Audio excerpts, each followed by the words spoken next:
बिस्मिल्लाहिर्रहमानिर्रहीम अस्सलाम वालेकुम दोस्तों, वेलकम करते हैं इमरान ऑफिशियल में। वो तमाम गैर मुल्की किसी भी ममालिक से ताल्लुक़ रखते हैं उनके लिए बहुत बड़ी खुशखबरी आ गई है। सऊदी अरब और तमाम इसके अलावा जितने भी ममालिक हैं उनमें से एक बहुत बड़ा फ़ैसला कर लिया गया है। जो मेरे भाई सऊदी अरब का सफ़र करना चाहते हैं और पीसीआर टेस्ट और क्वारंटाइन की वजह से बहुत ज़्यादा परेशान थे, तो उनका हल निकल आया है। सऊदी अरब की तरफ से पीसीआर टेस्ट और क्वारंटाइन ख़त्म करने का ऐलान कर दिया गया है।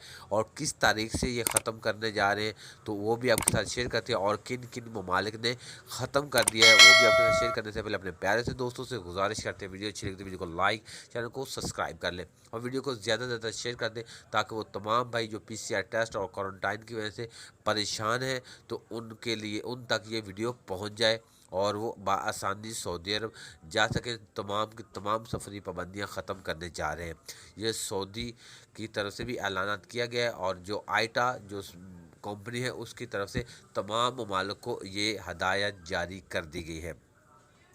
तो सबसे पहले बात करते हैं जिन ममालिक ने ये पाबंदी उठा ली है। तकरीबन काफ़ी ममालिक ने ये पाबंदी उठा ली, जिसका नाम आप कुछ ममालिक का आपका नाम साथ नाम शेयर कर देता हूँ। मलेशिया, इंडोनेशिया, थाईलैंड और इसके अलावा स्विट्ज़रलैंड, यूके, इन ममालिक ने क्वारंटाइन और पीसीआर की तमाम शराइत ख़त्म कर दी है। ये बोल रहे हैं कि पीसीआर की टेस्ट की वजह से बहुत लोग एयरपोर्ट पर 7 से 8 घंटे फंसे रहते हैं, और ये इस पाबंदी को ख़त्म किया जाए। तो ये पाबंदी उन लोगों ने उठा ली है। तो पीछे रह गए सऊदी अरब, अरब अमारात। उन लोगों को तकरीबन 11 फरवरी से हो सकता है कि फ़्लाइट जो ये पाबंदी उठा लें, इसका फ़ैसला हो रहा है। तो जैसे इसके मतलब भी कोई वीडियो अपडेट आएगी वो भी आपके साथ शेयर करेंगे। तब तक अल्लाह हाफिज़।